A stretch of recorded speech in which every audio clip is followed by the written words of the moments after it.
Welcome back to the ReaderHouse Author Roundtable. I'm Alice Stockton Rossini. As a management consultant for the healthcare industry, Scott Aiken Mason has written a lot of articles. He's helped numerous companies develop strategies and reach goals, experiences that played a role in the writing of his book, The Great American Disruption, Invoking Reason to Restore the American Dream. Explain, Scott. It really came from the realization that my skill set is focused on disrupting the status quo. Healthcare is a terribly complex industry in need of radical change. And so everywhere I went, it was really about understanding why the status quo was really inadequate and why there needed to be a reorientation, a reimagining of what healthcare can and should be, and helping organizations to better serve their communities. Disruption had a lot to do with it. Disruption, defined for what it's worth, disruption is where rapid change occurs. Sometimes it's referred to as a paradigm shift, although not all disruptions are paradigm shifts, but disruption it's somewhat the opposite of incremental change. When something needs to be disrupted, it's because it's seriously going in the wrong direction. It needs to be turned around. It needs to move in a different direction, and it's managing major change, not incremental change, often called transformational change. So disruption and transformational change go hand in glove. Okay, so Invoking Reason to Restore the American Dream is your subtitle. Can you give us examples of exactly what you mean by that? Oh, absolutely. So, one way of looking at disruption is when you observe something that is not logical, the inclination when given some thought to it is that somehow critical thinking did not occur here. What were the options that were considered? And this is a typical consultant's mindset. How was that decision made? What's going on here? So look at the southern border. Where did common sense go? How do you generate a logical argument from an open southern border? Show us the pros. We know what the cons are. Everybody is spazzing out about the cons. Show us the pros. And what it comes down to is the realization that reason really did not take hold here. It was emotions and politics over reason. And it was so stark, it was so unpopular. How could this be happening when something is so unpopular? Not that the polls drive decisions necessarily, but they can potentially influence decisions. And so here we're dealing with a southern border that no one thinks is working correctly, that everyone is of growing concern, and yet the administration at the time seemed against the flow in every respect, and the annoyance, the frustration was palpable, and yet people were afraid to speak up because of cultural issues that have been allowed to build up over 60 years, going back to the 1960s, with things like political correctness and a woke orientation to a lot of the politics that was taking place. And at the same time, what allowed this to occur is that politics was overriding other attributes of identity. Usually people identify with family, church, state, different kinds of things. Politics has been allowed to displace all of those things, i.e. identity politics. And so here we had a situation that was just crying for a voice, which is to say everybody was totally frustrated. And yet we were dealing with a media that seemed not to care or to hear what was going on out there. They were not connected to the man in the street at all. Remarkably frustrating. And so I have a personal habit, which is that, when I get frustrated or I deal with some things I don't understand, I tend to commit that to writing. What's going on here? I go through a critical thinking process, which says, okay, what's the issue here? Southern border. All right. What are the possible reasons why this is happening? What are the potential dangers? What are the risks, et cetera? And lo and behold, many frustrations coming out of the pandemic, by the way, which was remarkably poorly managed, remarkably poorly managed. And let's make my connection to healthcare. So here I am in healthcare. We're dealing with a pandemic, and the public health system in the United States is utterly failing us. They are making terrible decisions. Their advice is not based in science. We've got leaders in government who are just flat out wrong in what they are saying. And the voices of other professionals in healthcare who are saying, wait a minute, that's not true. Masks aren't going to do a darn thing. We're not doing this correctly. We need to focus on the most vulnerable people. The idea of giving kids vaccines when kids can't basically catch the pandemic, the disease, is utterly ridiculous. Closing schools is the last thing we should be doing. We're causing more problems than we're helping. All of those things turned out to be true. And there was a pattern here. And the pattern was that politics and ideology was allowed to supersede logic and basic science. And somebody had to speak up and start talking about that. That's what my book's about. Let me add to that one other thing, because it's a central piece of this particular book, and that is that it's grounded in history. This is really critical to understanding this book, and that is, I reached back. I am in a family of history nerds, so I have no I have no choice but to inject history into my conversation. And you will see throughout the book, especially with some dependence on David McCullum for some wonderful quotes throughout the book, that the founders of our country did a beautiful, beautiful job of focusing on what can go wrong in this new experiment called democracy. And they built these checks and balances into the system. And a lot of what they talked about way back when were value-based kinds of things that we have since sort of forgotten. And part of how this train got off the track was moving away from nuclear families, moving away from religion, moving away from these values that were so essential to moving forward. Let me give you a specific example, because you were asking for specifics before. Let's talk about the homeless. Let's talk about immigration, where it used to be that people were coming to the United States, and it's no different today. They're still coming to the United States. Why? To become Americans. But what's different now is that some of the people coming to the United States are bringing with them, we all brought our traditions, but we were looking to become Americans. Now people who are coming to the United States, they're no longer looking to be assimilated. We're seeing this in Europe too, by the way. Germany, England, with Muslims in particular, they have no interest in becoming assimilated whatsoever. That's not what immigration was about. That's not what this country is about.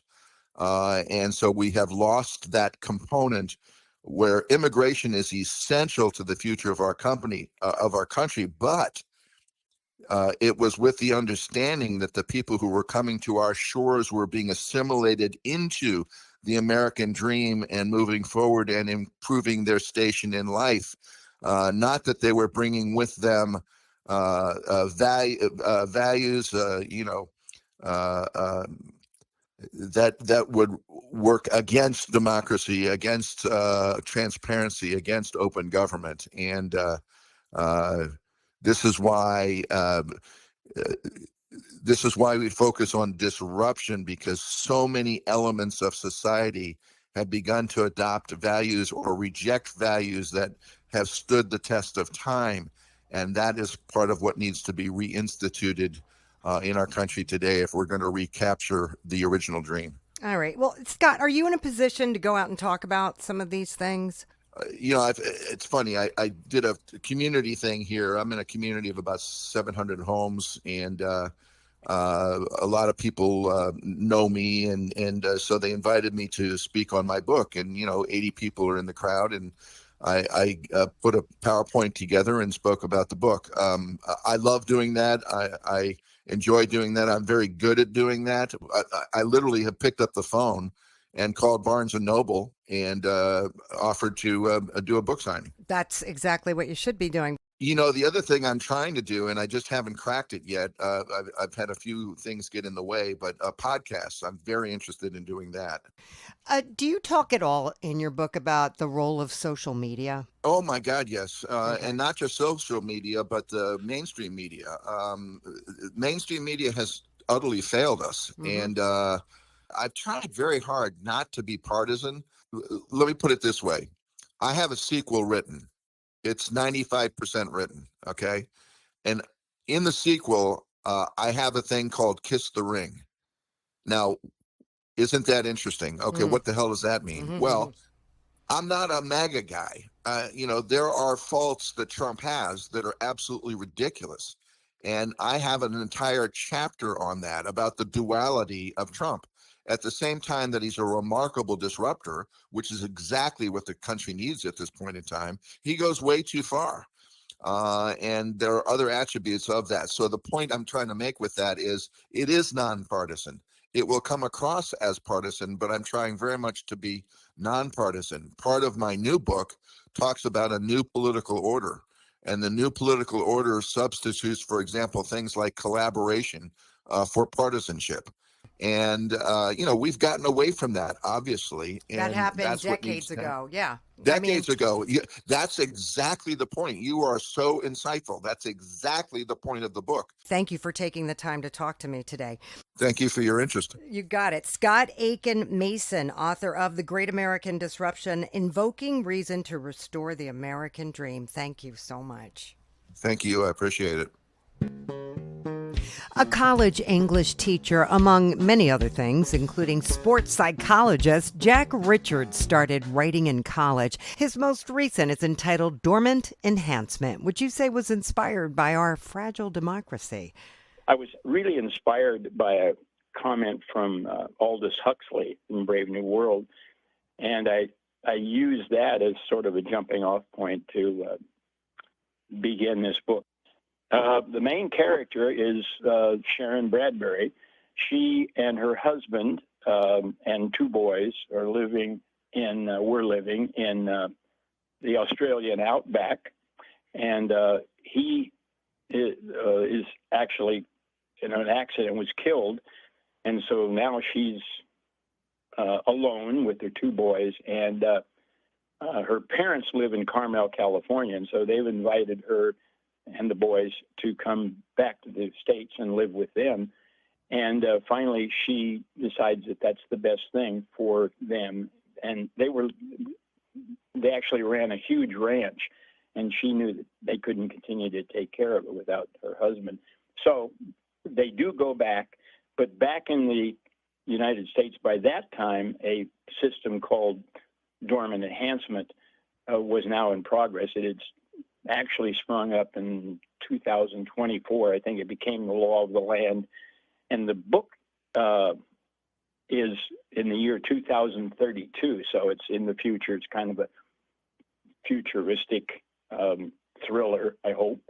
And so she goes back, not realizing that her oldest son, who's 12, does have to, it's a compulsory education system. All children at the age of 12 must enter this program. And they graduate at the age of 16, and they're contained for most of their time in little individualized cubicles where they are programmed basically. It's not programming, it's brainstorming. And this is the way that control by the power elite is being exercised. He's essentially removed from contact with his family. So basically, they're trying to control this kid's mind. All kids' minds, so that they will eventually vote the way that they wish them to vote. And it's about control. It's about power. It's really basically what we're experiencing today. You can rule by force, or you can rule by convincing the population that you are moral and ethical and you're going to make their life better. And I think this is somewhat what we're seeing today. And she becomes aware of this. And of course, her awareness puts her and her loved ones in danger. And so it's essentially what she's experiencing, the problems she has, and the relationship she forms with other people in her environment, and how they battle this and essentially escape and battle it. And that's kind of the story. Wow, that is interesting to say the least. I suspect there's more books coming, Jack Richards. Well, of course. There's always something I'm writing about, and whatever is made me mad or whatever I'm upset about, or so it's going down on paper, and they're all over the room here. And sure, I'm going to continue to write and follow my heart, I guess. All right. Well, I look forward to speaking with you again. Jack Richards, author of Dormant Enhancement. Thanks so much. Thank you. I appreciate your interest and your support. Coty Carter personally hated writing in high school, and then The Hobbit appeared on his reading list. What a game changer. He was inspired. Years later, out of sheer boredom, he started writing, and before he knew it, he was creating the storyline for his book entitled The Undari Stone. Now, I see a big J.R.R. Tolkien, Lord of the Rings connection here. Yeah, it's I really enjoyed the world. You don't see many stories like that. There's some that's out there, but everyone in the writing space and fantasy kind of looks up to them or to him as the ultimate, the grandfather of it all. Yeah, but it sounds like we're in the middle of something here. Tell me what's going on here. So the premise is it's about Westland Thryson. He's a former king of the dwarves, the dwarves of Tridellen, and you follow him and Thane Stoneborn, their journey to reclaim Westland's crown, because the dwarves are subjugated by the elves. So I wanted to paint the elves in not the same light as Tolkien did, where they were this majestic race. They were more so arrogant. And I'll just start off with saying Thane Stoneborn is well over 2,000 years old at this point, and he was born through the Undari Stone. The Undari Stone was found by Ephira. She was a normal human who, with a group of people that were cast out by her homeland, they washed ashore on this island, and this ancient civilization had once lived there, the Undari. And she found this stone which integrated itself into her and appeared on her forehead like a stone fused inside the skull. Oh.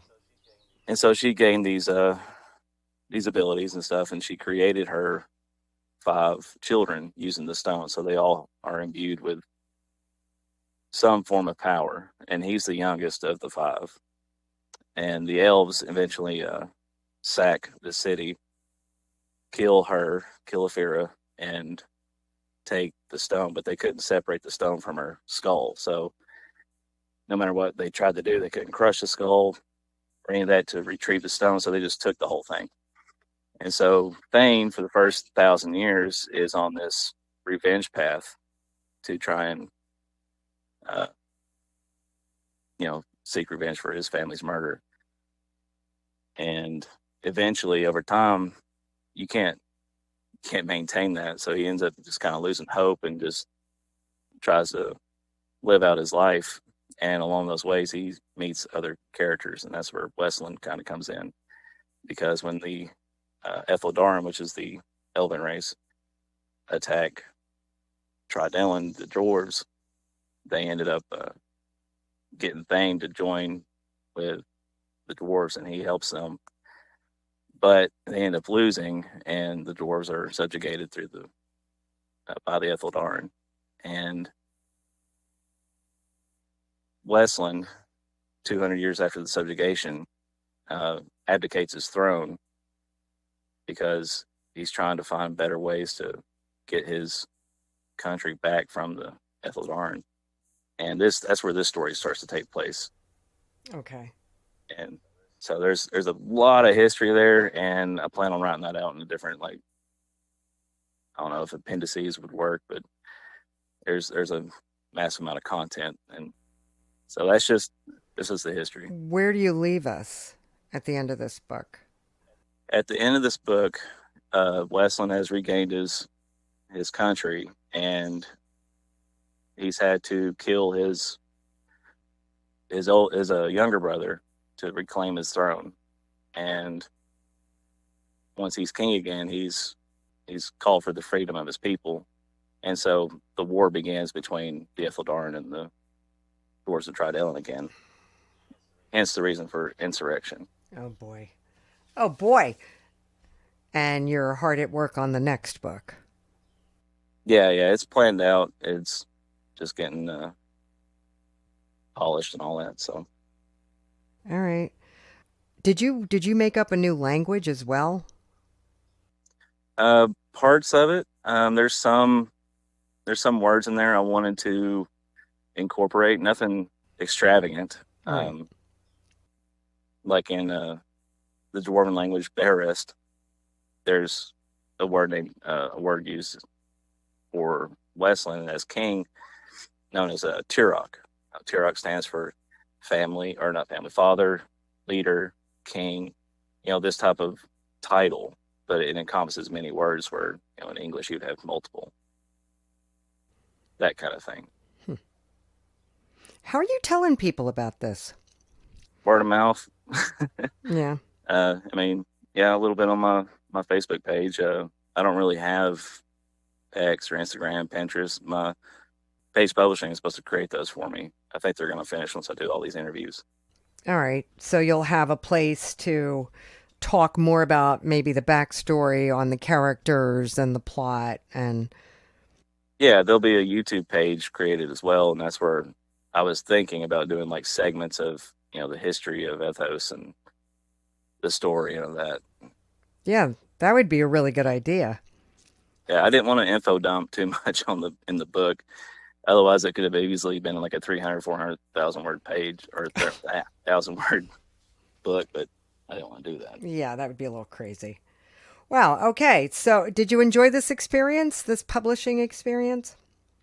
Very much so. It's exciting and surreal. I have the book in physical copy, and it's still kind of just, I don't know how to feel about it. Are you happy with it? Oh, yeah, very much so. Okay. Any advice for, this is the ReaderHouse Author Roundtable. We have people who want to be authors listening. Any advice? Yeah. They always say just do it. I would say find something that you're passionate about and something that intrigues you. When you sit down to write, you don't want it to feel like a chore.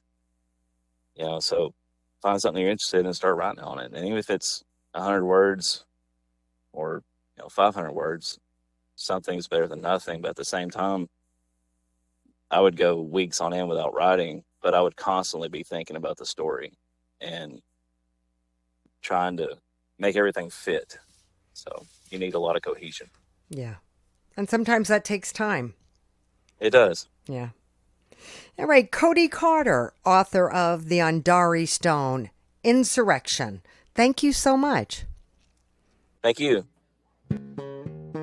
D.D. Darwin has been writing since high school. That's about 50 years. He researched and wrote his family genealogy, and on the advice of friends, he went on to write several books. Murder's Rule Book is the second book for Page, and you describe this as a collection of remarkable case files that include murder, blackmail, and endless intrigue. It's like you have an endless stream of inspiration. What happens is I'm going to sleep and I'll be sleeping, and all of a sudden an idea pops in my head. I wake up, I write down a synopsis of what it is, and then from there I just go ahead and write. So what'd you come up with?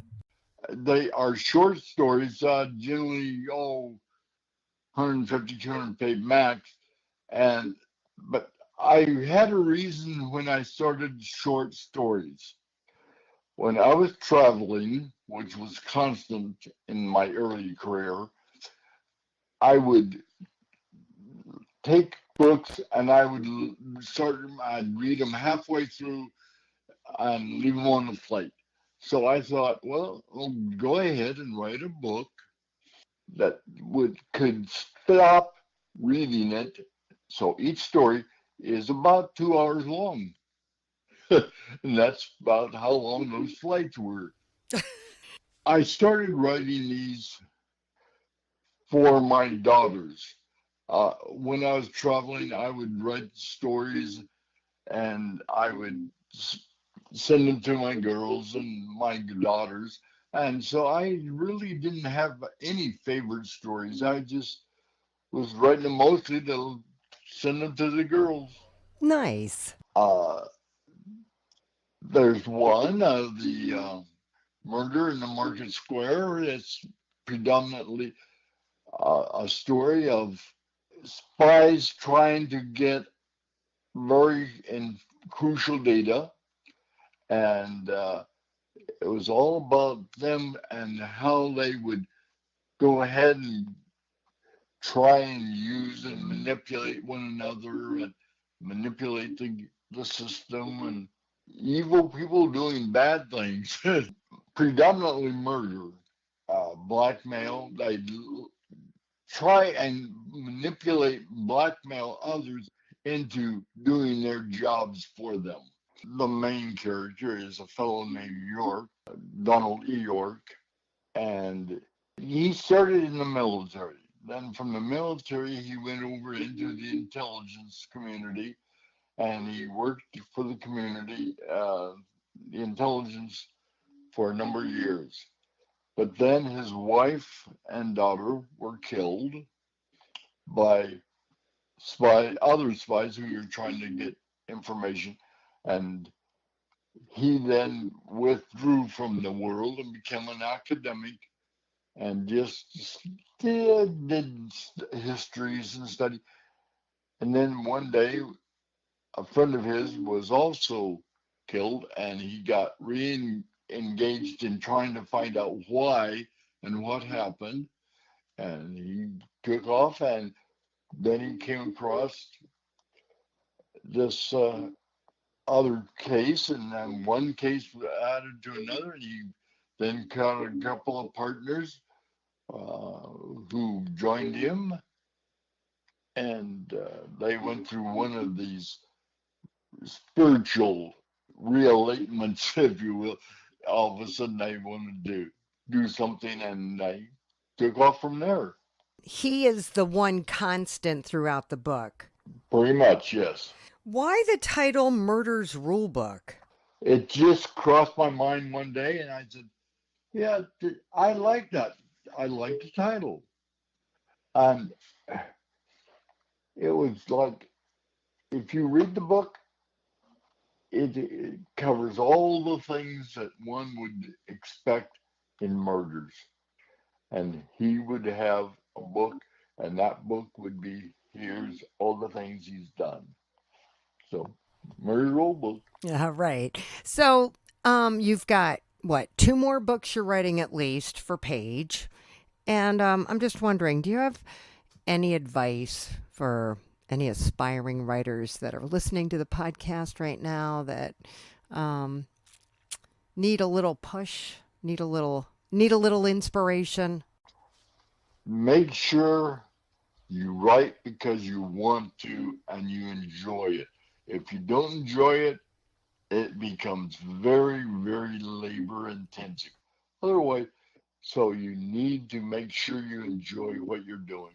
All right. You are D.D. Darwin, author of Murder's Rulebook. Thank you so much. You're welcome, and have a good day.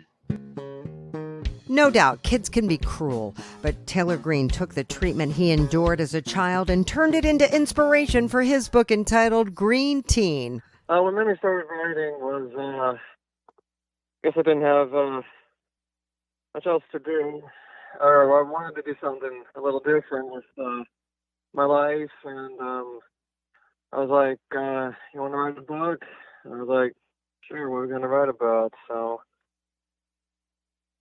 and I guess I had an epiphany for what I wanted to write, and I went with it. So what did motivate me a little was when I was in college.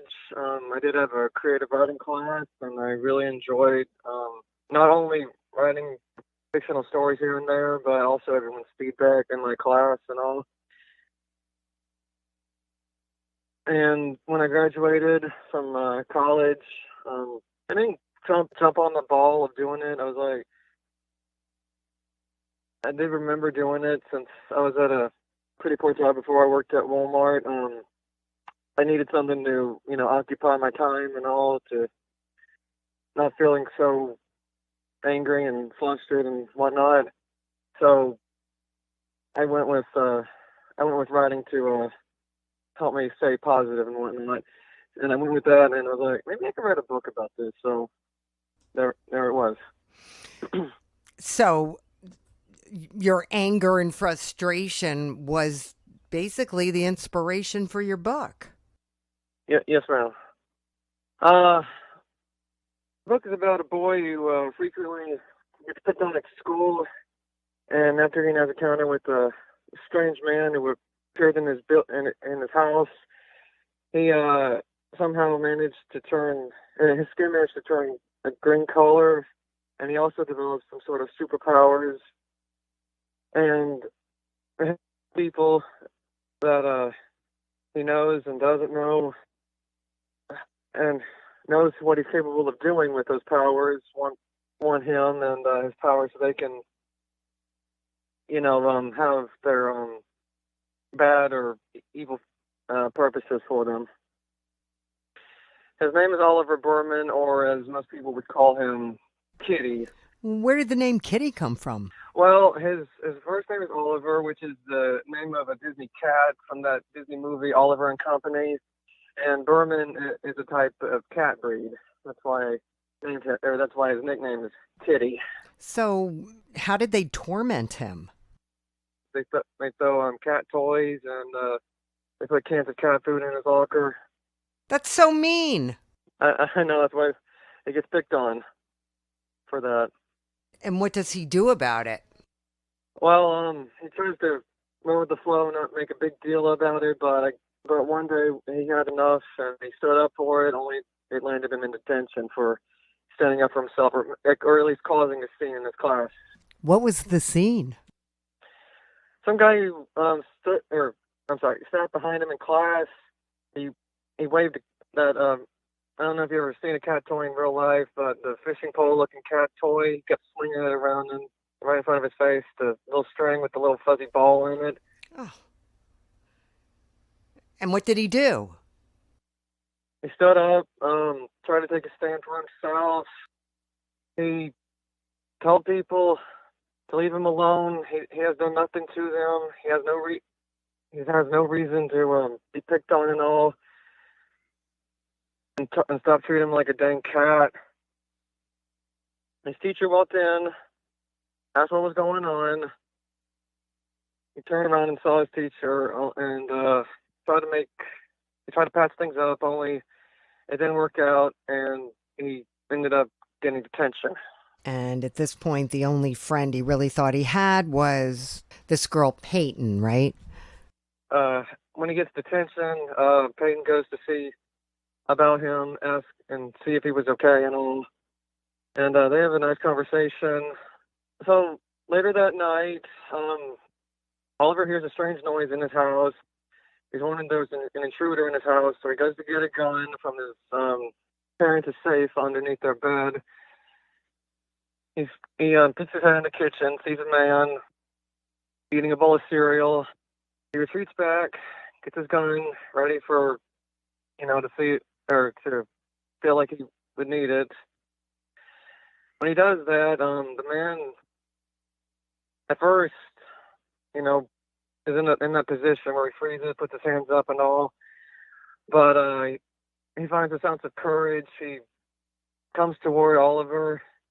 He takes the gun from him, and Oliver, who also has a flashlight to try to see where the gun is or the safe in their parents' bedroom. He blinds the man. He grabs his gun back, and the light made the burglar sneeze, and he sneezed all over Oliver, and as soon as he gains his eyesight back, he's gone. So come the next day, Oliver wakes up, goes to his bathroom, checks the mirror, and he finds that his skin is green. So apparently when this intruder sneezed on him, he turned him green. Yes, even though Oliver doesn't think that was, at first he doesn't think that's the main reason why he turned green. He goes to school, he talks with Peyton about his condition and all, and when he doesn't feel that well, he gets out, he props his hand on a trunk, and he can't move. Well, his hand can't move. It felt like his hand was glued to that trunk, and he realizes that he can magnetize with his hand. He also finds out the next day when his skin turns another shade of green. He also learned that he can shapeshift. He can shapeshift into various things like people or animals. So all of a sudden he has all of these superpowers. Yes, ma'am. Does everybody know he has superpowers? Only like a few selected people that he has made conversation with in the book do know that he has powers. It's Peyton, his cousin Kirsten, the boy that's throwing that cat toy in his face, and another boy who picks on, or the one that put the cat food in his locker. Those are the only ones on Earth that know that he has powers. So does Oliver get his revenge? Well, when he made contact with the boy who swung that cat toy in his face, Oliver does somehow, he doesn't have full control of his powers, and he manages to look like that boy that swung that cat toy in his face. And he was gonna do revenge, he was teasing the boy about picking on him and having him sit down or having him stay for school because of detention and all. But when he does manage to look like the boy, he did think that he could take over his life, but the boy begs him not to. So what he does is promises never know about my powers. Promise you'll never tell anyone else about my powers, and you will leave me alone from this point on during their school year. And they made amends, or so we thought. Okay, we'll have to read the book to find out what happens next. Did you ever feel like you were picked on when you were in school? Yes, ma'am. So me and Oliver are pretty connected and all that. Only I didn't have superpowers. Did you wish you had superpowers when you were a kid? Yes, ma'am, I did. Me too. Who didn't? All right, Taylor. Thank you so much for taking the time to talk to me today. Taylor Watts, author of Green Teen. Thank you. Tommy Scherer has been a songwriter for years, but about 10 years ago, he got an idea for a story that he's finally published. It is entitled Soul Wars. It's about an archaeologist, father and daughter, and they stumble onto some interesting things about a secret library, and then they are searching for this library. And then they end up finding it, and it was a alien, like from many years ago, and it has information about the human spirit on it, and it's explaining things to them that they never knew before, and they're all freaked out. And then they go on this mission to try to handle the fact that there's this battle going on in the spiritual universe. And then Talia, she's the main character. Her father, Norman Jensen, and then Robin comes in, and Robin is the love interest of Talia. Talia is like 21. So they discovered that there's this plant somewhere. She learns how to leave her body based on these books and stuff that they found in the library. And spiritually, she leaves her body, and then she almost gets trapped in some weird kind of spiritual trap. And then the three of them go to find this trap in the real world, and they have this adventure, and then they end up finding this trap, and then they destroy the trap. But they find out that there's something very cynical going on, and so then they try to get to the bottom of it. they're told that there's these bad people or beings who are enslaving spirits. That's what they find out. And then they find out that there's these stations around that lure spirits into them.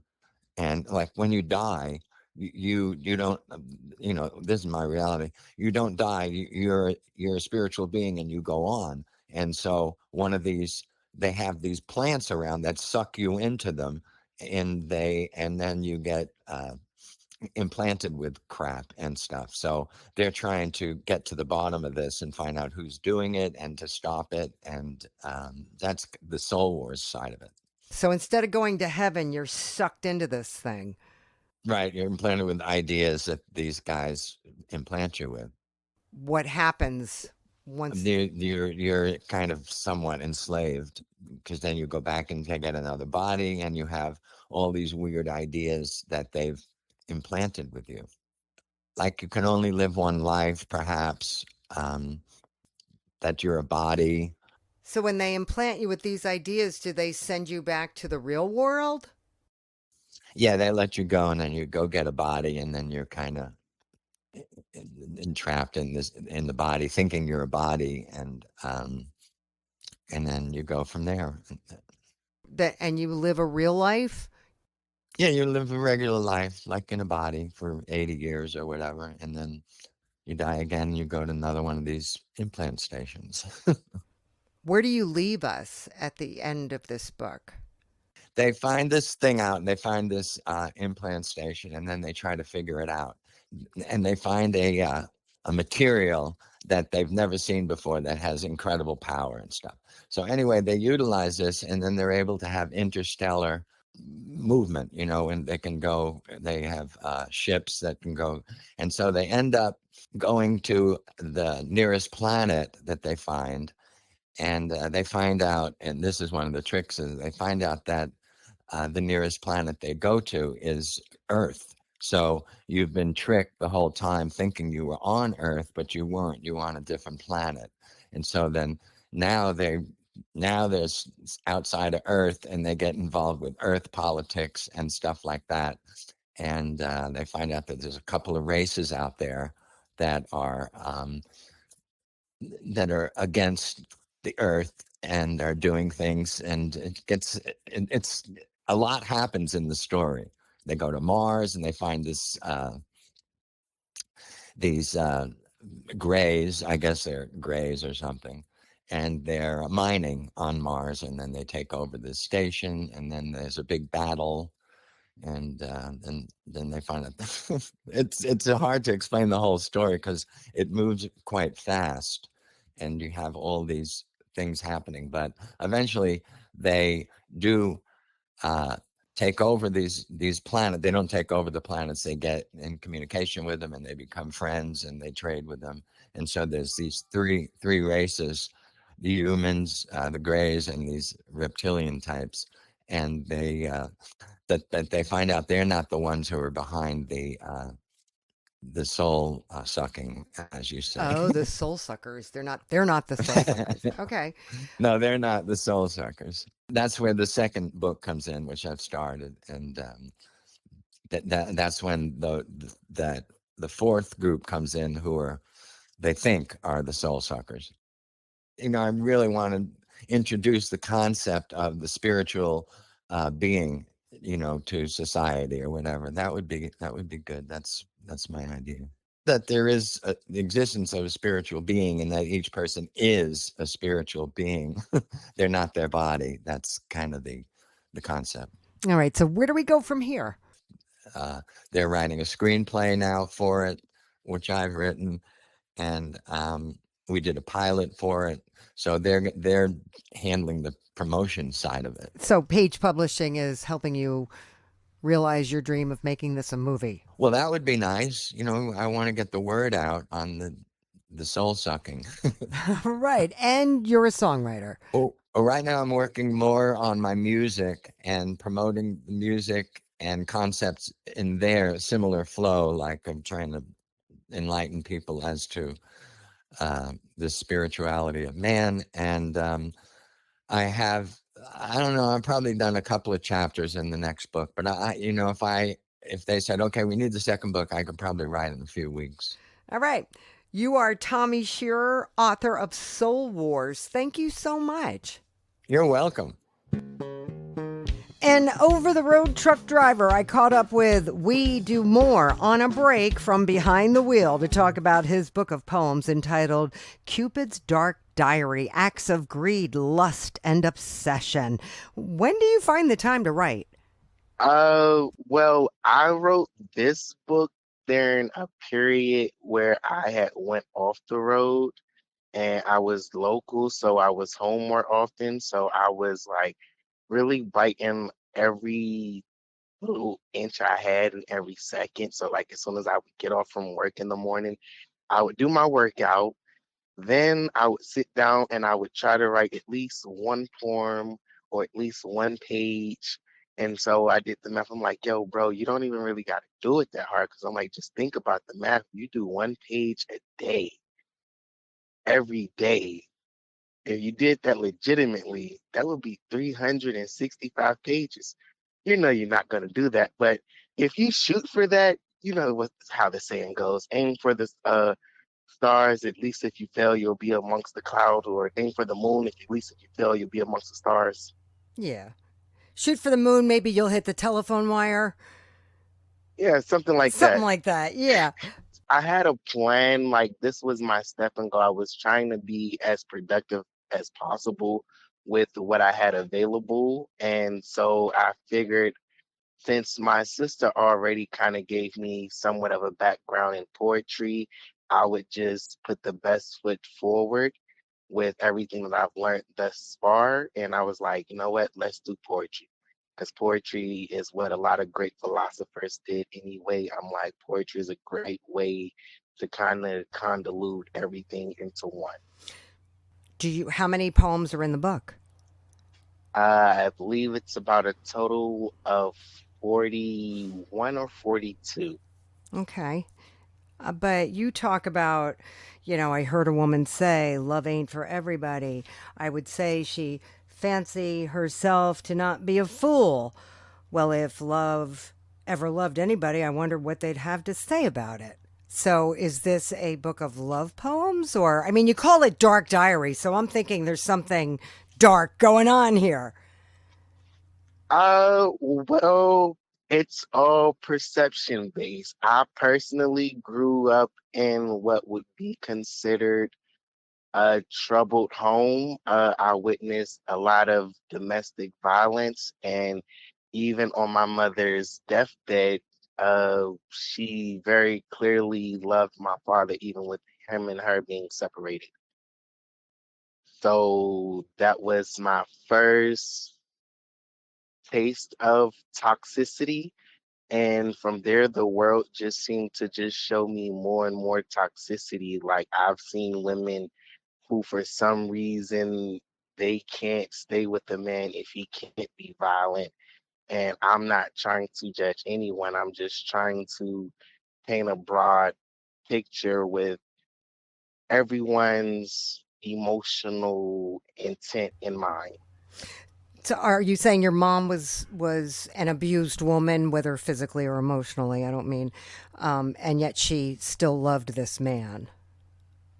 Both, Yeah. Oh. ironically, both. So is that why the subtitle is Acts of Greed, Lust, and Obsession? Yes, yes, because I believe that we think that we love people when it's really more of a lust, and we greed after things that aren't necessarily within our reach or obtainable. And there's a lust for love. Like we lust after it. We don't really fully understand it or what it even means to what it means when you say you love someone. Like, is that a unending love, or are you expecting something back in return? And if you're expecting something back in return, then you're probably not going to stay in love pretty long. Well, if you put too many expectations on anything, you're eventually going to find yourself missing something, right? Because someone can't meet all of the expectations of another person. Yeah, absolutely. And I think most of the times, I think it's just a hot flame that burns out. Do you have a favorite poem? Or do you have a Uh, poem that best, crystallizes what we'll find in your book? uh, what would crystallize what you might find in my book? I would say it comes from another poet's mouth. To be or not to be? Okay. That is the question. I don't want to give too much away. I rather people go and see for themselves because I genuinely tried to put this work of art together in a format that where no one is going to absolutely like the whole book. If there's someone who absolutely likes this whole book, I'm like, you're not somebody who I was trying to reach. I was trying to be semi-controversial. I was trying to be captivating. I was trying to draw people in. I was trying to touch people emotionally. I was trying to give people personal awe moments. I want some people to be offended. I want some people to be happy. And at the same time, I want them to be able to swap positions. There's one poem in the book that I think I kind of fancy. It's called HR, and it's basically a poem written more like in a conversation style between an ungendered person and an ungendered person. So that way it's kind of like we're discussing a very iffy topic about who said what and why would it matter, but I'm leaving the genders like so undescripted to where I hope that it's tasteful to people who wouldn't even realize that this is something that was intentionally done for people of the LGBT community. Apologies if I didn't say that correct. What I could say is I do a lot of writing, and with the AI and the new technology, I have been just turning my writings into musical artworks. So if people would be interested in checking out the musical versions of the artwork that I don't put in books, they can check that out just by looking up We Do More. We Do More. Now, We Do More is also your pen name. What does that mean? Well, the first part of we is not actually a pen name. That is my actual initials. The do more is semi a pen name because I do plan to have that changed to my legal name. I decided that I wanted to change my last name, and just start my own branch of my own family from beginning of me. And the do more stands for because Jesus said we were to do more. So I just decided to take the last name Do More to always remind myself do more. So when people address me as Mr. Do More, that reminds me like, gotta do more. If you think you're doing a lot now, just wait until what you gotta do next. Okay. Is there a forum where you can read and share your poetry, or are you even looking for that? I am actually working on something like that. I want to start small little what I was told they're called kickbacks, where there's just like a couple people who get to have like one-on-ones with me in a very, what would be the word, lounge type setting where Okay. we have drinks, conversation, and we can more or less we could treat it like a book club, or we can just treat it like a time to vibe out. There will be no really like that itinerary. Just know that expect to have a good time because this is me giving you the best of me. Okay. We Do More, author of Cupid's Dark Diary, Acts of Greed, Lust, and Obsession. Thank you so much for talking to me. No problem. Thank you. I appreciate the call. We hope you enjoyed this edition of the ReaderHouse Author Roundtable, where authors from all walks of life come together to discuss the trials, tribulations, and triumphs of publishing their books. I'm Alice Stockton Rossini. We hope to see you back here every Saturday night at 8 o'clock, or listen to our podcast anytime on Spotify, Apple Podcasts, Stitcher, TuneIn, and PodServe, just to name a few. The Author Roundtable is sponsored by ReaderHouse Online Bookstore, where independent new authors come first.